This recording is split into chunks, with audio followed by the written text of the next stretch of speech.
7장 16절에서 26절까지 우리 한 절씩 교도하도록 하겠습니다. 여호수아 7장 16절에서 26절. 제가 먼저 16절을 읽도록 하겠습니다. 이에 여호수아가 아침 일찍 일어나서 이스라엘을 그의 지파대로 가까이 나오게 하였더니 유다 지파가 뽑혔고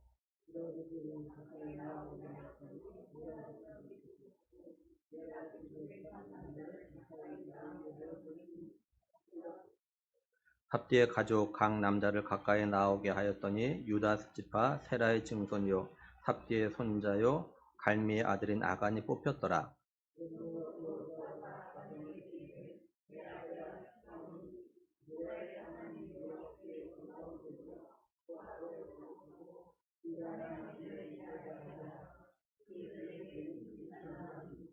아간이 여호수아에게 대답하여 이르되 참으로 나는 이스라엘의 하나님 여호와께 범죄하여 이러이러하게 행하였나이다.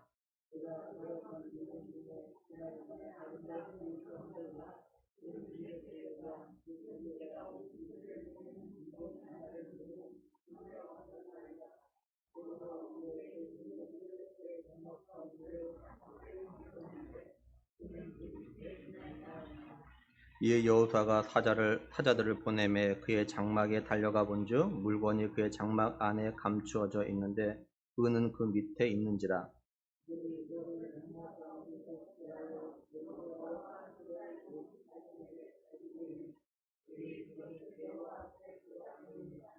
여호수아가 이스라엘 모든 사람과 더불어 세라의 아들 아간을 잡고 그 은과 그 외투와 그 금덩이와 그의 아들들과 그의 딸들과 그의 소들과 그의 나귀들과 그의 양들과 그의 장막과 그에게 속한 모든 것을 이끌고 아골 골짜기로 가서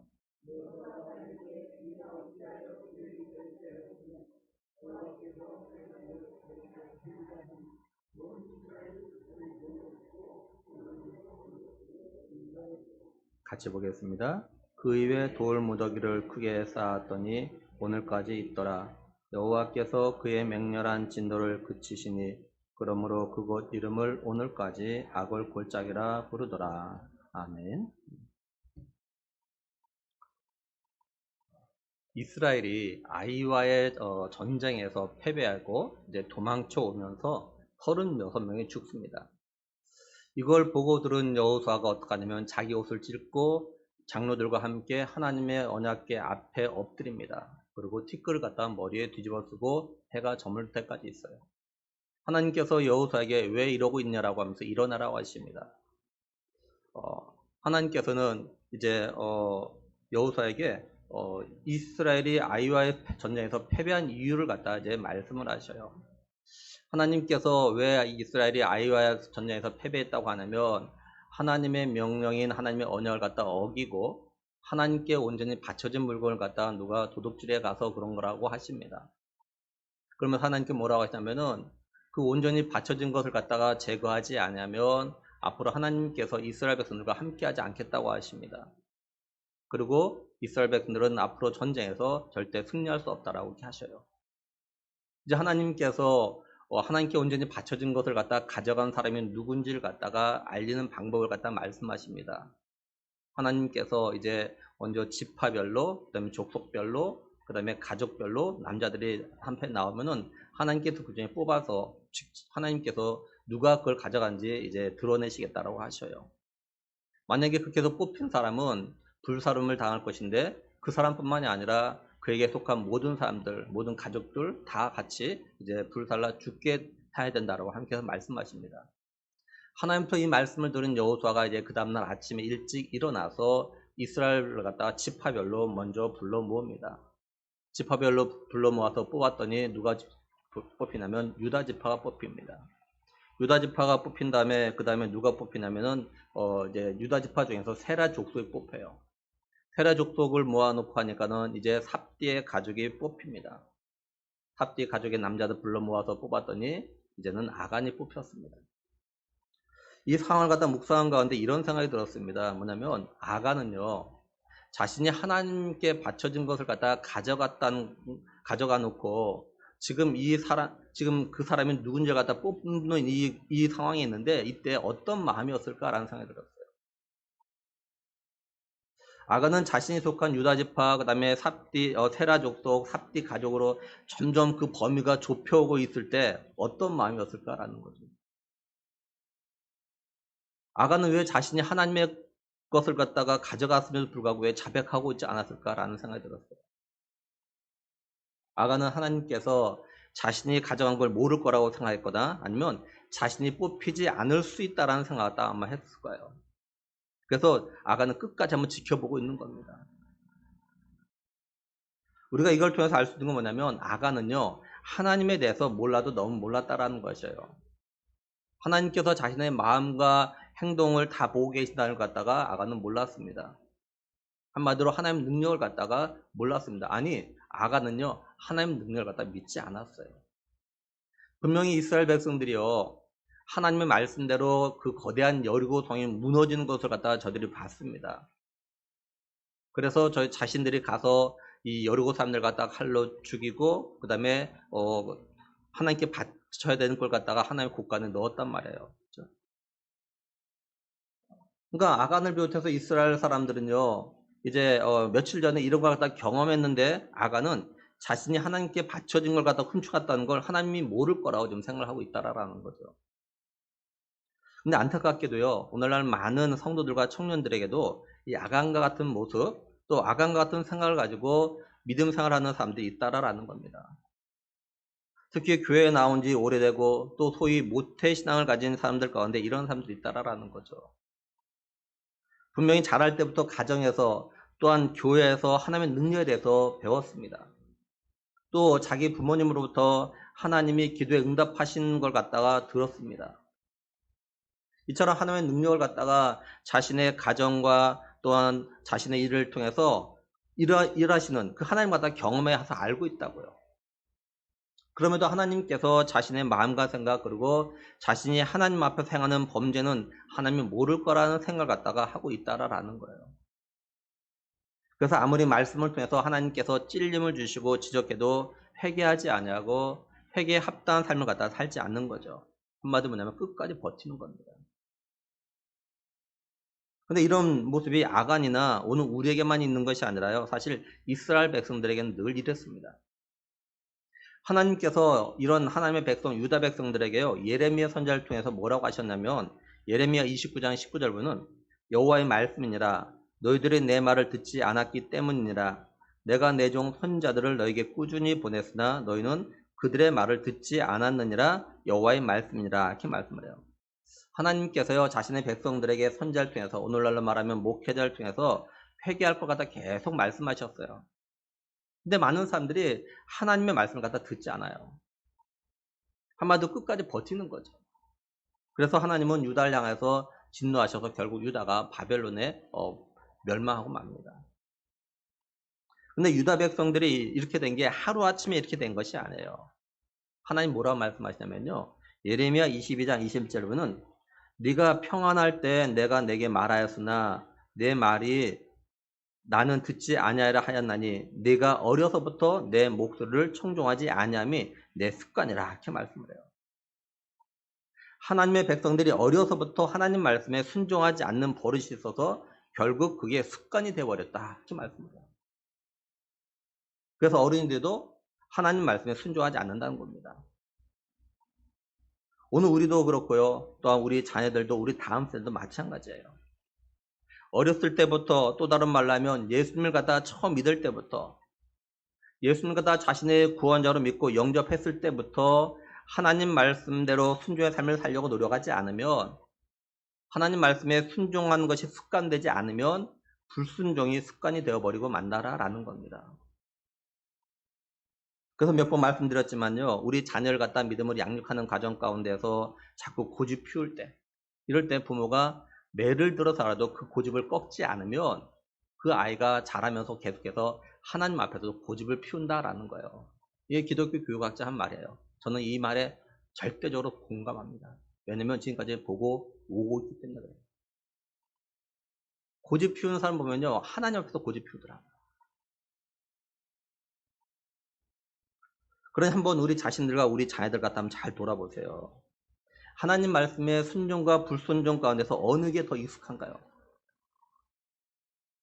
어떤 게 더 습관되어 있습니까? 근데 이게 하루아침에 이렇게 된 것 같습니까? 이미 오래전부터 하나 둘씩 순종을 하든 불순종하든 하다 보니까 순종이 습관이 되든 불순종이 습관이 되어버린 겁니다. 그러다 보니 어렸을 때부터 교회 나왔지만 또 신앙생활한 지 수십 년이 되었지만 하나님이 어떤 분인지를 갖다 잘 알지 못하고 믿지도 않고 내 소견에 오른 대로 내 생각대로 내 마음대로 순종과 불순종을 갖다가 선택하면서 지금까지 온 거예요. 아무리 하나님 말씀을 들어도 변화가 없고 믿음이 자라지 않다 보니까 믿음의 삶에 별로 재미를 못 느끼는 거죠. 근데 이게 우리 성도들 가운데만 있는 것이 아니라 우리 자녀들과 우리 다음 세대에 똑같이 나타나고 있다라는 겁니다. 한번 우리 자녀를 갖다 잘 보세요. 지금 하나님 앞에서 어떻게 생활하고 있습니까? 근데 분명한 거는 우리들이 하나님 앞에서 끝까지 버티면 손해는요 결국 우리만 본다라는 겁니다. 이제 아간이 뽑히자 여호수아가 아간에게 뭐라고 하냐면 19절에 그러므로 여호수아가 아간에게 이르되 내 아들아 청하노니 이스라엘의 하나님 여호와께 영광을 돌려 그 앞에 자복하고 네가 행한 일을 내게 알게 하라. 그 일을 내게 숨기지 말라 하니 이렇게 말씀을 해요. 여호수아가요 아간에게 한 말 잘 보면 여호수아는 아간에게 하나님께 영광을 돌려 그 앞에서 다시 말해서 하나님 앞에서 자복하라 이렇게 말합니다. 근데 여기 영광이라 했을 땐 히브리어가 가지고 있는 원래 의미는 뭐냐면요 무거운 그런 뜻입니다. 이게 무거운. 그리고 여기 자복하라고 해석된 그 히브리어의 뜻은요 뭐가 있냐면 고백, 찬양, 감사 이런 뜻을 갖다 가지고 있어요. 이게.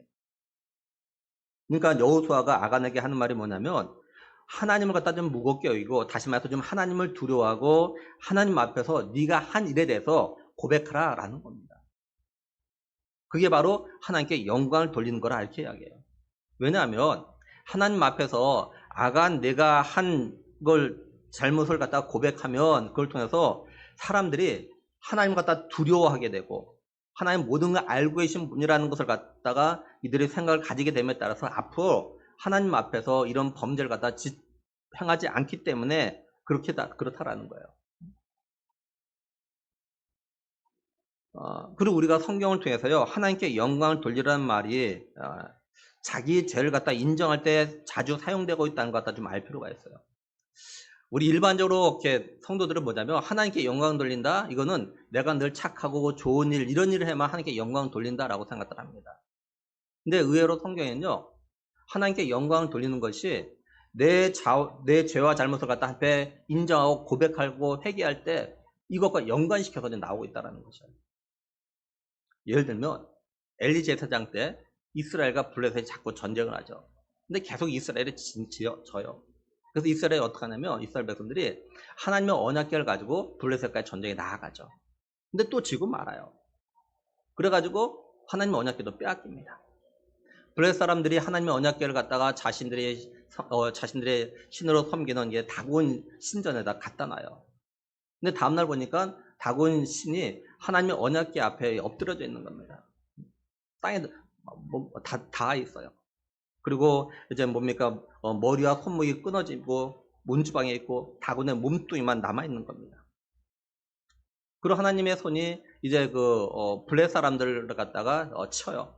종기가 나가지고 블레셋 사람들을 갖다 이제 치니까 종기가 막 이들이 나니까 이 블레셋 사람들 어떤 생각하냐면 하나님의 괴를 갖다 돌려보내겠다 이런 생각을 갖다 가지게 되어져요. 그러니까 하나님의 언약궤 때문에 이런 일이 생겼다고 본 겁니다. 그래서 이제 이 블레셋 사람들이 자신들의 제사장과 복술자를 갖다가 불러놓고 우리가 그렇다면 이 하나님의 언약궤를 갖다 어떻게 돌려보낼까 방법을 구해요. 그러자 이들이 이렇게 이야기합니다. 그 말을 듣는 이들이 사무엘상 6장 5절 보면 그러므로 너희는 너희의 독한 종교의 형상과 땅을 해롭게 하는 주의 형상을 만들어 이스라엘 신께 영광을 돌리라. 그가 혹 그의 손을 너희와 너희 신들과 너희 땅에서 가볍게 하실까 하노라. 이렇게 말씀을 해요. 그러니까 블레셋 사람들이요 하나님이 자신을 갖다 벌하니까 자신들의 죄를 갖다 깨닫고 용서를 구하는 말을 하는데 이스라엘 신께 다시 말해서 뭡니까 하나님께 영광을 돌려라 이런 말을 하고 있다고. 또한 예를 들면 하나님께서 유다 백성들이 자꾸 교만해서 이들이 교만해서 회개할 걸 갖다 촉구하시면서 예레미야를 통해서 이렇게 말씀을 하셔요. 예레미야 13장 15절 16절 보면 너희는 들을지어다 귀를 기울지어다 교만하지 말지어다. 여호와께서 말씀하셨습니다. 그가 어둠을 일으키시기 전 너희 발이 어두운 산에 거치기 전 너희 바라는 빛이 사망의 그늘에 변하여 침침한 어둠이 되게 하시기 전에 너희 하나님 여호와께 영광을 돌리라 이렇게 말씀해요. 한마디로 하나님의 진노가 임하기 전에 교만한 마음을 갖다 회개하라는 거예요. 교만한 마음을 갖다 회개하는 게 바로 하나님께 영광을 돌리니라 이런 말입니다. 따라서 우리는 여기서요. 하나님께 영광을 돌리는 삶을 갖다 살려면 어떻게 해야 되는지 그리고 하나님께 영광을 돌리는 게 뭔지를 갖다 우리가 좀 기억할 필요가 있습니다. 먼저는 우리가 하나님께 영광을 돌리는 삶을 갖다 살기 원하는데 우리가 진실로 하나님께 영광을 돌리는 삶을 살려면 무엇보다도 하나님을 두려워하는 그런 마음이 있어야 한다라는 거예요. 우리의 마음에 하나님을 갖다 두려워하는 마음이 있어야 하나님 앞에서 죄된 삶을 갖다가 살지 않고 하나님이 기뻐하시는 삶을 갖다가 살려고 노력하게 되어져 있습니다. 한마디로 우리가 하나님을 두려워하는 마음 그리고 하나님을 가볍게 여기지 않고 무겁게 여기는 마음이 있어야 우리의 말과 행동을 갖다가 함부로 하지 않고 조심스럽게 말하고 행동해서 하나님의 영광을 드러내는 삶을 갖다가 살아갈 수 있게 되어진다라는 거죠. 우리 예수 믿는 사람들이요. 사람들 앞에서 특히 예수님을 안 믿는 사람들 앞에서 말과 행동을 갖다 함부로 하면 하나님의 영광을 갖다 가리게 되어져 있어요. 사람들이 직접적으로 하나님의 영광에 대해서 뭐라고 하는 것이 아니라 사람들이 예수님 믿는 사람이 저래, 교회 다니는 사람이 저래 이런 말을 하게 만드는 게 바로 하나님의 영광을 갖다 가리는 겁니다.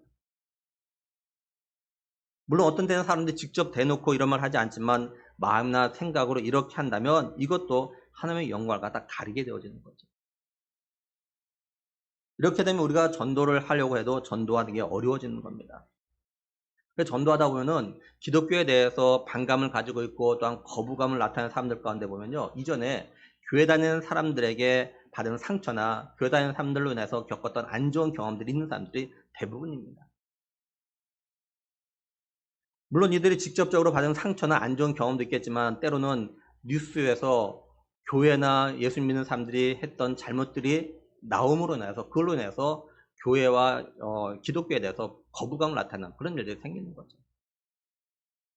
결국 뭐냐면 교회가 또한 우리 성도들이 하나님께 영광을 갖다가 드러내야 된다는 걸 알면서도 하나님의 영광을 갖다 드러내는 삶을 갖다가 살겠다고 하면서도 말과 행동을 갖다가 조심하지 못하면 이런 일이 생긴다라는 거예요. 그러니까 우리 성도들과 우리 청년들이 정말로 하나님의 영광을 돌리는 삶을 살고 싶다면 사람들을 두려워하는 것이 아니라 하나님을 갖다 두려워하는 마음을 가지고 말과 행동들을 갖다 조심스럽게 해야 한다라는 겁니다. 다음으로는 우리가 하나님의 영광을 드러내는 삶은 하나님을 두려워하는 마음으로 우리 자신들의 죄와 잘못을 갖다가 인정하고 회개하는 겁니다.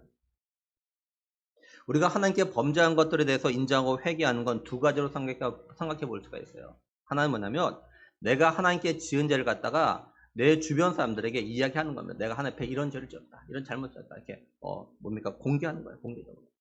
또 하나는 내가 지은 죄에 대해서 비록 공개적으로 말하지는 않지만 공개적으로 인정하지 않지만 내가 하나님께 진실로 회개하고 그 다음부터 회개에 합당한 삶을 갖다 살아가는 겁니다.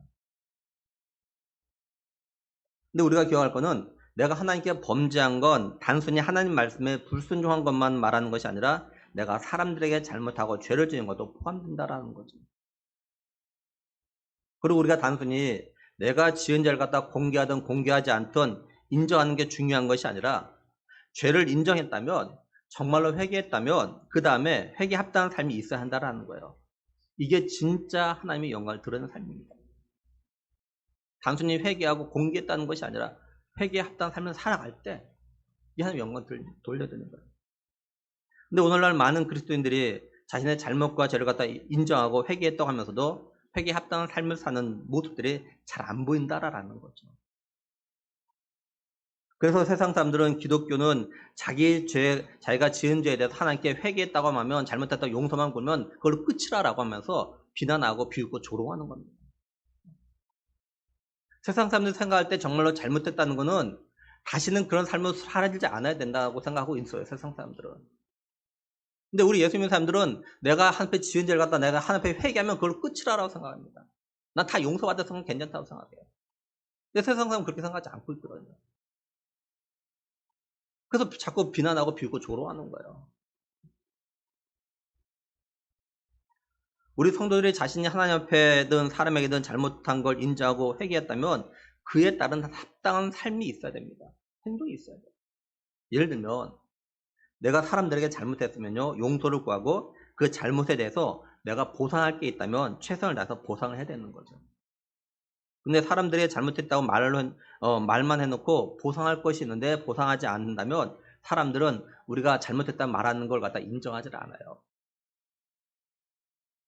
쉽게 말해서 내가 실수를 해서 내가 잘못해서 누군가에게 손해를 끼쳤다면 용서를 구하고 그 사람이 자신이 손해본 것에 대해서 배상을 요구하면 할 수 있는 범위 내에서 또 그 사람이 인정하는 범위 내에서 할 수 있는 보상을 갖다 해야 된다는 거죠. 배상을 해야 돼요. 그리고 우리가 하나님께 범죄한 거라면 회개하고 다시는 그런 죄를 갖다 짓지 않으려는 노력을 하면서 살아가야 되는 거죠. 한마디로 우리가 잘못한 걸 깨닫고 고치려는 노력을 하고 있다는 걸 좀 보여주는 그런 삶을 살아가는 게 하나님의 영광을 돌리는 거예요. 쉽게 말해서 사람들이 우리를 보고 야, 너 정말 변했다. 너 정말 새 사람 됐다. 이렇게 말하는 게 이런 소리를 듣는 게 하나님의 영광을 드러내는 겁니다. 비록 우리가 연약해서 죄를 짓지만 하나님의 영광을 가릴 수도 있지만 그것에서 하나님의 영광을 돌리는 방법이 뭐냐? 다시 드러내는 방법이 뭐냐? 내가 변화된 삶을 살아가는 거예요. 너 정말 변했다. 너. 이런 소리 들으면 하나님의 영광을 드러내는 겁니다. 이제 여호수아의 말을 들은 아간은 자신이 하나님께 범죄했음을 갖다 인정하고 자신이 하나님께 온전히 바쳐진 것 가운데서 도둑질한 것에 대해서 이야기를 합니다. 21절부는 내가 노력한 물건 중에 시날산의 아름다운 외투 한 벌과 은 200세겔과 그 무게가 50세겔 되는 금덩이 하나를 보고 탐내어 가졌나이다. 보소서 이제 그 물건들을 내 장막 가운데 땅속에 감추었는데 은은 그 밑에 있나이다 하더라. 이렇게 말씀을 해요. 아간이 하나님의 언약을 어기고 하나님께 바쳐준 걸 갖다 가져간 동기에 대해서 말하는데 잘 보시면 이렇게 되어져 있습니다. 뭐라고 하냐? 내가 보고 탐내어 가져갔다. 내가 보고 탐이 나가지고 가져갔다. 아간이 하는 이 말을 보면서 우리가 떠올릴 수 있는 사람이 하나가 있어요. 누구냐면 하와입니다. 하와가 에덴 동산에서 하나님이 먹지 말라고 한 그 선악과를 따먹는 과정도 거의가 똑같아요. 창세기 3장 6절 보면 여자가 그 나무를 본즉 먹음직도 하고 보암직도 하고 지혜롭게 할 만큼 탐스럽기도 한 나무인지라. 여자가 그 열매를 따먹고 자기와 함께 있는 남편에게도 주매 그도 먹은지라 이렇게 말씀을 하죠. 그러니까 하와나 아간이 하나님의 명령인 하나님의 언약을 갖다 어기는 과정을 보면 어떻게 하냐? 자기들이 눈으로 보면 마음에 탐심이 생겨가지고 그래서 그 탐심을 갖다가 충족하려고 자기의 것을 갖다 만들므로 인해서 하나님의 언약을 갖다가 어기는 그런 범죄를 갖다 행했던 거죠. 우리가 이걸 우리 자신들에게 좀 적용해 봐야 됩니다. 많은 사람들이 죄를 짓는 그 가운데는요, 자기 눈으로 보고 마음으로 탐내서 생기는 것들이 많습니다. 예를 들면 사람들이 돈을 보고 마음에 탐심을 갖다가 가지게 되어져요. 그래서 그걸 갖다가 자기 것을 만들기 위해서 죄를 짓는 경우가 있어요. 그죠? 합법적으로 내 걸 만든 사람도 있지만 많은 경우 잘못한 사람도 보면요. 돈 보고 탐이 나가지고 내 걸 만들려고 그런 분들은 불법을 저지릅니다. 근데 이게 사람들의 돈뿐만 아니라 하나님의 돈에도 그런 경우가 있어요. 하나님의 돈. 예를 들면 11조 경우죠. 신앙생활 갖다 좀 하신 분들은 성도들이 11조 해야 된다는 걸 잘 압니다. 근데 성도들 가운데는 돈을 보고 탐이 나서 하나님께 온전한 11조 갖다 못하는 그런 경우가 있어요. 참고로 우리가 11조는 자기 소득의 10분의 1을 갖다 하는 겁니다. 그게 온전한 11조예요. 11조는 온전하게 해야 되는 거죠. 사도행전에 보면요. 아나니아와 삽비라 부부가 나옵니다. 이 아나니아 삽비라가 어떻게 하냐면 자신들의 소유를 팔아가지고 일부를 숨겨놓고 일부만 가지고 사도들에게 가지고 와요. 그래서 자기들의 소유를 갖다 판 것 전부라고 이야기합니다. 근데 아나니아 삽비라가 소유를 팔아서 사도들에게 가지고 온 거는 사도들이 그렇게 하라고 시킨 것이 아니에요. 자기 스스로가 한 겁니다. 그러니까 이 아나니아 삽비라가 이 사도들에게 와가지고 이거는 내 소유에 판 것의 일부입니다. 다가 아니라 일부만 가지고 왔습니다. 이렇게 말하면 돼요. 근데 이 아나니아가 어떻게 했냐? 자신의 소유 전부라라고 이야기합니다. 그자 베드로가 이야기합니다. 너는 지금 성령을 속이고 있다. 너는 사람에게 거짓말하는 것이 아니라 하나님께 거짓말하고 있다. 이렇게 이야기합니다. 물론 아나니아 삽비라가 한 건 11조는 아닙니다. 그리고 11조는 우리의 성도들의 의무지만 또 한편은 강제적으로 하는 것이 아니라 자기가 자발적으로 하는 겁니다. 믿음으로 하는 거죠. 근데 자발적이라고 해도 11조라는 이름으로 들을 땐요, 온전한 11조를 들으려고 노력을 해야 돼요. 만에 하나 온전한 11조를 갖다 드리지 못하면서 온전한 11조를 드리는 것처럼 한다면 이건 사람을 속이는 것이 아니라 하나님을 갖다가 속이는 겁니다.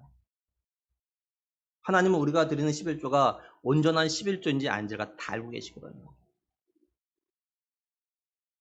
따라서 우리들이 온전한 11조를 갖다 드리지 못하는 경우는 하나님께 내가 온전한 11조를 갖다 드리지 못하고 있다고 고백을 해야 돼요. 하나님 이거 내 소득의 전부는 아니고 온전한 11조 아니고 그냥 일부를 드리고 있습니다. 이렇게 솔직히 고백해야 돼요. 왜냐하면 11조를 일단 헌금은요. 사람에게 드리는 것이 아니라 하나님께 드리는 거기 때문에 그렇습니다. 만에 하나 우리가 온전한 11조를 갖다 드리지 못하면서 온전히 드리는 것처럼 생각한다면 이것도 하나님의 것 일부를 갖다 우리가 도둑질하는 겁니다. 물론 11조는 성도들의 의무지만 절대 강제성은 없어요. 11조는 믿음이 있어야만 사실 드릴 수 있는 겁니다. 따라서 우리의 믿음이 온전한 11조를 드릴 수 있는 그런 수준까지 성장하고 성숙해져야 돼요. 물론 11조 하는 거 하나만 가지고 믿음이 성장했다 성숙했다 평가하는 건 절대 아닙니다. 한 일부 하나라는 거죠. 우리는 돈 외에도 우리 눈으로 보고 마음에 탐이 나가지고 자기 것으로 만들려고 하는 것들이 정말 많아요. 물론 사람마다 다 다르겠죠. 우리는 금은보석, 뭐 차, 옷, 집, 뭐 전자제품, 뭐 사회적인 명예, 사회적인 지위 이런 거 보고 마음에 탐심이 생겨서 그걸 가지고 싶은 마음들 갖다가 생깁니다. 그래서 죄를 지어요. 우리 선거 때마다 늘 그런 일이 생기나잖아요. 그 자리가 탐나가지고 내 것을 만들어보겠다고 선거법을 위반하는 사람들이 생긴다고요. 탐내서 그래, 탐내서. 그러니까 어떻게든 간에 내 걸 만들려고, 내가 그 자리에 올라가려고. 뿐만 아니라 우리 사람들은요, 물질만 보고 마음에 탐심이 생기는 것이 아닙니다. 때로는요, 사람을 보고도 탐심을 갖다 가지고 그걸 갖다 내 것으로 만들려고 합니다. 이것이 오늘날만 그런 것이 아니라요, 이미 오래전부터 그래서 하나님께서 모세를 통해서 십계명을 주시죠. 그 십계명 가운데 이런 말, 이 십계명이 있지 않습니까? 내 이웃의 집을 탐내지 말라. 내 이웃의 아내나 그의 남종이나 그의 여종이나 그의 소나 그의 낙이나 물론 내 이웃의 소유를 탐내지 말라. 이렇게 말씀하고 있는 거예요. 그러니까 사람들은 자기의 이웃 주변 사람들을 보고도 탐이 나서 거기에서 이제 성적인 범죄가 나오는 겁니다. 그래서 우리 사람들이 짓는 거의 많은 죄들은요, 제일 먼저 눈으로 보는 것부터 시작됩니다. 눈으로. 예수님께서 이런 말씀하셨어요. 맹인은 차라리 낫다. 저들은 안 보니까 죄를 안 짓는다는 거죠. 안 보니까 죄를 안 지어요. 그러니까 많은 사람들이 자기 눈을 보면서 죄를 짓는 것이 정말 많습니다. 눈을 보면서 시작돼요. 사람들 눈의 봄으로 마음의 욕심이 생기기 위해서 죄를 지어요. 야고보서 1장 14절 15절 보면 오직 각 사람이 시험을 받는 것은 자기 욕심에 끌려 미혹 때문이니 욕심이 잉태한 즉 죄를 낳고 죄가 장성한 즉 사망을 낳는다 이렇게 말씀을 해요. 그러니까 우리가 눈으로 보는 걸 정말 조심을 해야 돼요. 눈으로 보는 거. 특히 우리가 눈으로 보고 마음에 탐심을 가지지 않도록 정말 조심해야 돼요. 왜냐하면 성경은요 우리에게 탐심은 우상 숭배다라고까지 말씀하고 있기 때문에 그래요. 결국 우리가 눈으로 보는 것으로 인해서 우상 숭배하는 죄까지 범할 수 있다는 거죠. 근데 여기 탐내다라고 해석된 히브리어가 가지고 있는 뜻이 뭐냐면 이게 바라보다, 갈망하다, 기뻐하다, 즐거워하다 이런 뜻을 가지고 있다고 이게. 그냥 탐내다 이것이 아니라 바라보다, 갈망하다, 기뻐하다, 즐거워하다. 우리가 이걸 통해서 탐심은 우상 숭배라고 한 이유가 뭔지 갖다 생각해 볼 수 있어요. 우리가 하나님보다 더 바라는 게 있다면, 우리가 하나님보다 더 갈망하는 게 있다면, 우리가 하나님보다 더 기뻐하는 게 있다면, 우리가 하나님으로 인해서 즐거워하는 것보다 더 즐거워하는 것이 있다면 그게 바로 우상이라는 거예요. 한마디로 하나님보다 더 사랑하는 게 있다면 그 모든 게 다 우상이라는 거죠. 그래서 우리 안에 탐하는 게 있으면 그걸로 인해서 하나님께 죄를 갖다 짓게 되는 거예요. 쉽게 예를 들어서 우리가 하나님보다 돈을 갖다 더 바란다면, 우리가 하나님보다 돈으로 인해서 더 즐거워한다면, 돈이 하나님보다 우선한다면, 또 하나님보다 자녀로 인해서 더 내가 기뻐하고 즐거워한다면, 자녀를 갖다 더 사랑한다면, 자녀가 하나님보다 더 우선한다면, 돈이 자녀가 우상이 돼가지고 돈으로 인해서 자녀로 인해서 하나님께 죄를 짓는 겁니다. 우리 청년들 같은 경우는 남친이나 여친을 갖다 하나님보다 더 사랑하게 되면, 하나님보다 더 우선을 하게 되면 그것이 바로 우상 숭배입니다. 우리 청년 남친이 여친이 우상 숭배할 수 있어요. 우상 숭배할 수 있어요. 하나님보다 우선되어지나. 그러니까 우리가 눈으로 하나님을 바라볼 때보다 돈이나 자녀를 바라볼 때 내 마음에 기쁨이 더 있고 내 마음이 더 즐겁고 더 우선된다면 하나님은 이런 우리를 볼 때 너 우상 숭배하고 있어 이렇게 말씀하신다는 거예요. 근데 안타까운 건 아무리 탐심이 죄고 우상 숭배라고 해도 하나님보다 더 사랑하고 더 우선으로 하는 거 우상 숭배라고 말해도 성도들은 자신은 우상 숭배를 갖다 안 한다라고 생각을 하고 있다라는 거예요. 분명히 하나님보다 돈을 더 사랑하고 자녀를 더 사랑하는데 그건 우상 숭배가 아니고 그건 그건 당연한 거라고 생각을 갖다 하는 거예요. 당연한 거. 자꾸 우리 자신의 기준에서 죄냐 아니냐를 갖다 판단하려고 하니까 하나님께서 아무리 말씀하셔도 우리 자신들의 죄가 먼저 갖다 깨닫지 못하는 거죠. 자꾸 내 기준만 보는. 그래서 우리 마음에 탐심이 생기면 어떻게든지 그걸 갖다 내 걸로 만들려고 하다 보니까 하나님의 것까지도 내 걸로 만드는 죄를 갖다 범해요. 예를 들면 내가 뭔가 갖다 가지고 싶어서 또는 내가 뭔가 갖다 하려고 하나님께 드려야 되는 물질을 드리지 않고 그걸로 내가 원하는 것 갖다 구입하거나 내가 하고자 하는 것 갖다 하게 되는 거죠. 이게 결국 하나님과의 언약을 어기고 하나님께 범죄하는 겁니다. 그러니까 우리는 한번 우리 자신 갖다 좀 깊이 좀 돌아봐야 돼요. 깊이 좀 들어봐야 돼요. 내가 눈으로 보고 내 마음에 탐심이 생겨서 그걸 내 걸 만드느라고 하나님의 것까지 손을 대는 죄를 짓진 않았나. 또 그게 하나님께 죄를 범하는가라는 걸 모르고 있지는 않는가. 이제 여호수아는 아간이 말한 대로 사자들 갖다 아간의 장막으로 보냅니다. 그래서 아간이 하나님께 온전히 바쳐진 걸 갖다 가져간 걸 갖다 찾아냅니다. 그리고 그걸 갖다 가지고 와서 어떡하냐? 23절 마지막에 그것을 여호와 앞에 쏟아놓으니라 이렇게 말씀을 해요. 분명히 이스라엘 백성들 앞에 쏟아놓는 것인데 여호와 앞에 쏟아놓다 이렇게 말합니다. 이건 하나님의 것이기 때문에 아마 하나님의 것 전부가 맞는지 하나님께 직접 확인하라고 하는 이런 표현인 것 같습니다. 이제 여호수아가 어떡하냐? 24절에 여호수아가 이스라엘 모든 사람과 더불어 세레의 아들 아간을 잡고 그 은과 그 외투와 그 금덩이와 그의 아들들과 그의 딸들과 그의 소들과 그의 나귀들과 그의 양들과 그의 장막과 그에게 속한 모든 것을 이끌고 아골 골짜기로 가서 이렇게 말씀을 해요.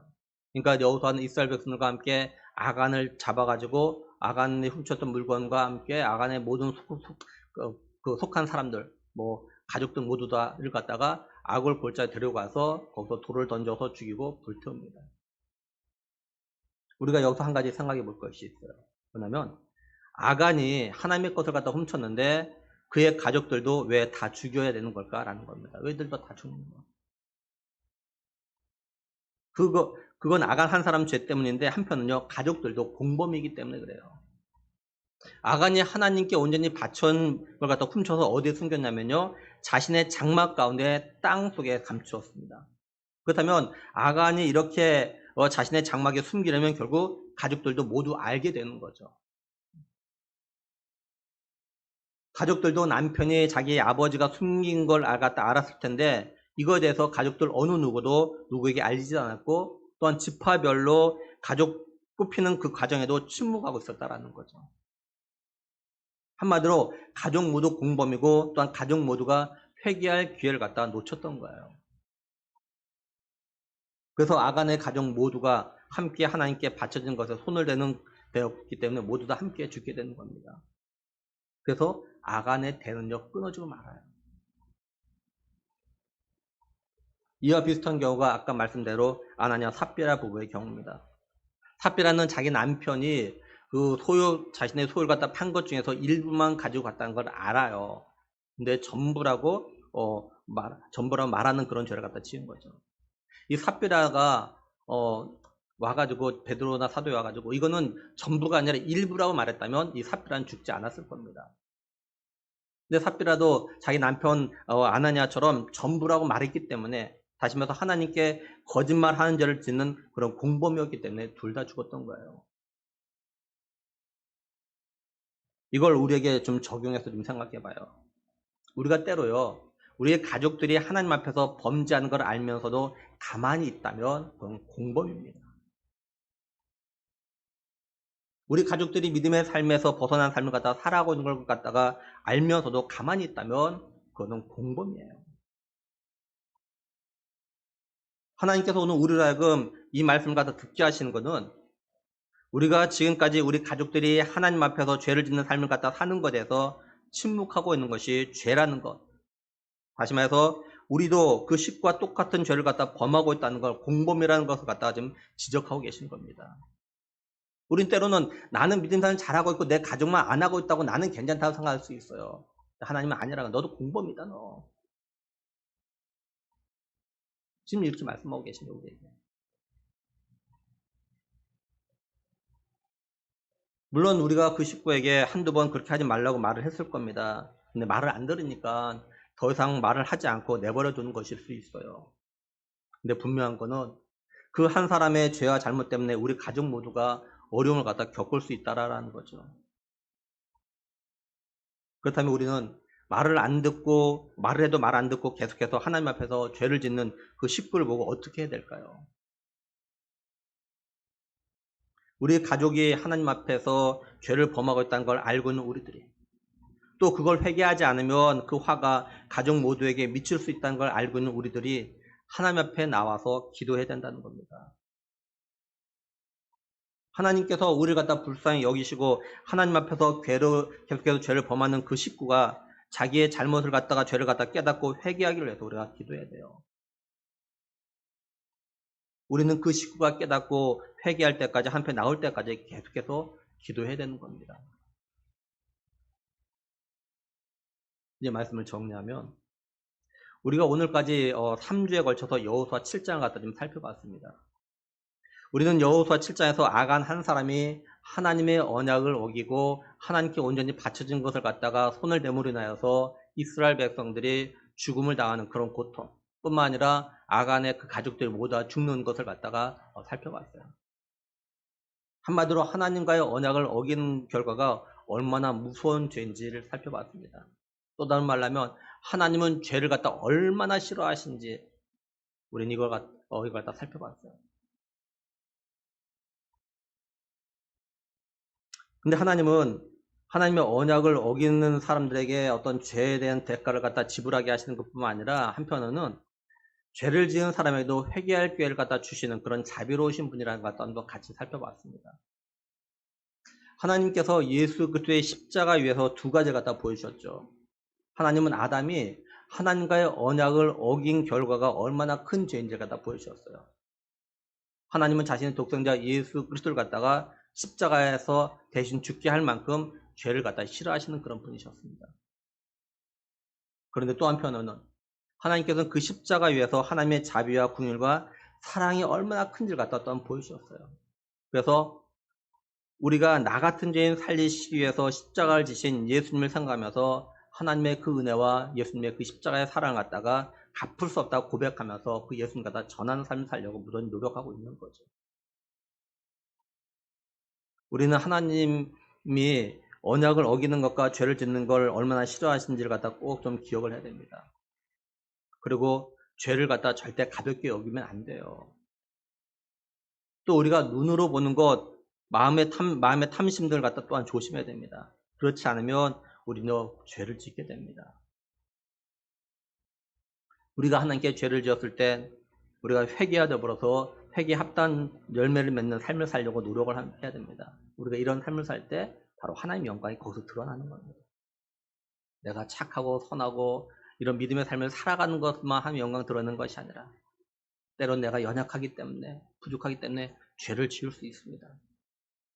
그때 회개하고 이제는 그런 삶을 살지 않으려고 부단히 노력하는 거. 그 사람들이 너 변했다, 좀 달라졌다 이런 말 듣는 게 바로 하나님의 영광을 드러내는 삶이라는 거예요. 그러니까 내가 죄를 지었다고 죄책감에 빠져서 고통하지 말고 회개하고 새로운 삶을 살면 돼요.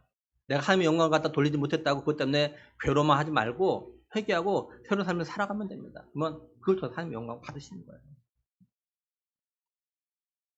바라기는 하나님은 나의 모든 것, 다시 말해서 내 마음과 생각과 내 의도와 내 행동까지도 다 알고 계시다는 것 같다 늘 기억하는 우리가 되었으면 정말 좋겠어요. 그리고 우리 교회에서 신앙생활하는 모든 분들 늘 하나님의 영광을 생각하고 우리의 눈으로 보는 것부터 우리의 마음의 생각과 말과 행동을 조심해가지고 하나님의 영광을 갖다 드러내는 복된 삶을 살아갈 수 있기를 우리의 죄를 위해서 십자가에 죽으시고 부활하심으로 우리를 구원해 주신 우리 주 예수 그리스도의 이름으로 간절히 축원합니다. 우리 시간에 천국 가는 약도 같이 한번 또 믿음으로 이렇게 읽도록 하겠습니다. 자, 우리 같이 읽겠습니다. 1번부터 시작. 원래 사람은 천국 가고 지옥은 마귀를 보내는 곳이었습니다. 마귀의 유혹으로 죄 지은 모든 사람은 죄 때문에 지옥 가게 되었습니다. 몸이 죽는 날 영혼은 이사 갑니다. 영원히 불타는 지옥, 영원히 행복한 천국, 두 곳 중에 어디로 가고 싶습니까? 예수님께서 나의 죄를 대신하여 죽으시고 다시 사심을 믿고 회개하면 죄를 용서받아 행복하고 건강하게 살다가 천국에 갑니다. 네, 우리 영접기도 같이 하겠습니다. 하나님, 저의 죄를 용서해 주세요. 저의 죄 때문에 십자가 못 박혀 죽으시고 다시 사신 예수님의 피 공로로 저의 죄를 용서받고 천국 갈 것을 확실히 믿습니다. 예수님, 저의 마음속에 들어와 주세요. 예수님의 이름으로 기도드립니다. 아멘. 우리 잠깐 기도하겠습니다. 하나님 아버지 참 감사합니다. 하나님이 우리를 너무나도 사랑하셔서 우리의 지은 죄를 위하여서 예수님을 갖다 보내셔서 예수님을 하여금 십자가 못 박혀 죽게 하시고 우리를 갖다 의롭다고 해주신 그 놀라우신 사랑과 은혜를 갖다가 다시 한번 기억을 합니다. 하나님, 정말 하나님은 죄를 짓는 건 너무나도 싫어하신다는 거. 근데 우리가 죄를 지었을 때 하나님 또 우리에게 무궁한 상을 갖다 보여주셨다는 거. 하나님 이것을 늘 기억하면서 우리가 이제 하나님의 자녀로 백성으로서 하나님 앞에 좀 더 바르게 삶을 살아가며 정말 우리가 어떤 삶을 통해서라도 하나님의 영광을 드러내려고 무던히 노력하는 우리가 될 수 있게 하여 주시옵소서. 하나님 정말 우리의 모든 믿음의 식구들 이 땅에서 예수님 잘 믿고 하나님의 영광을 잘 드러내다가 하나님 앞에 가는 그런 복된 믿음의 식구들에게 간절히 원하고 우리 주 예수 그리스도 이름으로 기도드리옵나이다. 아멘.